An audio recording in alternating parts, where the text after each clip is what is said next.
मित्रांनो नमस्कार. आज आपण आलो आहोत पुणे जिल्ह्यातील पुरंदर तालुक्यातील एक प्रसिद्ध आणि श्रद्धेचं गाव म्हणजे वीर या ठिकाणी. वीर गावात स्थित आहे अत्यंत जागृत असं श्री म्हस्कोबा देवस्थान. दरवर्षी येथे श्री म्हस्कोबा देवाची यात्रा मोठ्या जल्लोषात साजरी केली जाते. या यात्रेचं खास आकर्षण म्हणजे पूर्ण गुलालात रंगलेले भाविक भक्त आणि त्यांच्या चेहऱ्यावर दिसणारी देवावरची अपार श्रद्धा.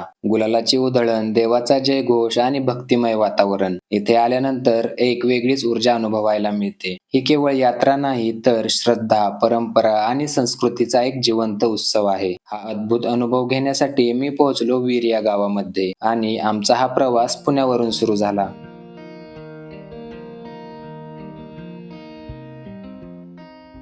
नमस्कार मित्रांनो, मी हरी. तर आपण आज आलो आहोत वीर म्हस्कोबा यात्रेला. तर ही यात्रा फक्त उत्सव नसून भक्ती, श्रद्धा आणि परंपरेचा पवित्र संगम आहे. तर या यात्रेमधील दर्शन, विधी आणि भक्तांचा भाव आपण या व्हिडिओमध्ये पाहणार आहोत. मंदिराच्या मुख्य प्रवेशद्वाराकडे जाताना आपल्याला छोटी मोठी दुकाने पाहायला मिळतात. या दुकानात प्रसाद, पूजा साहित्य, गुलाल, नारळ यांसारख्या पूजेसाठी आवश्यक वस्तू मिळतात. मुख्य दरवाजातून आत प्रवेश केल्यावर फुलांनी आणि गुलालाने सजलेले श्री म्हस्कोबा देवाचे भव्य असे मंदिर पाहायला मिळते.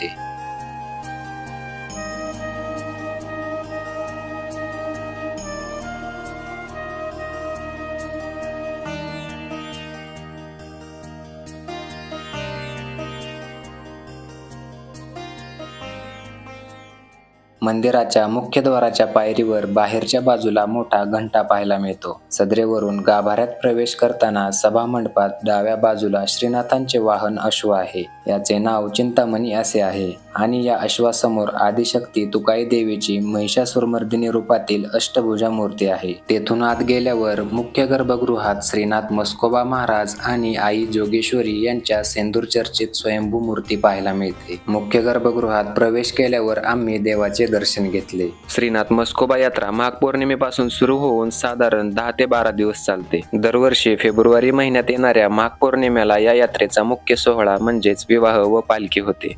या काळात श्रीनाथ म्हस्कोबा आणि जोगेश्वरी देवीचा विवाह सोहळा मोठ्या उत्साहात साजरा केला जातो, ज्यात मोठ्या प्रमाणावर गुलालाचा वापर होतो. यात्रेच्या काळात काठी, पालखी आणि छबिना सोहळे होतात. शेवटचा दिवस आणि पौर्णिमा या दिवशी सर्वात जास्त गर्दी असते. तर या वर्षी यात्रा 1 फेब्रुवारी ते 12 फेब्रुवारी या काळात होणार असल्याचे समजते. दर्शन घेतल्यावर या मंदिराच्या शेजारी असलेले कमलसिद्धी मंदिराकडे गेलोत आणि तेथील दर्शन घेतले.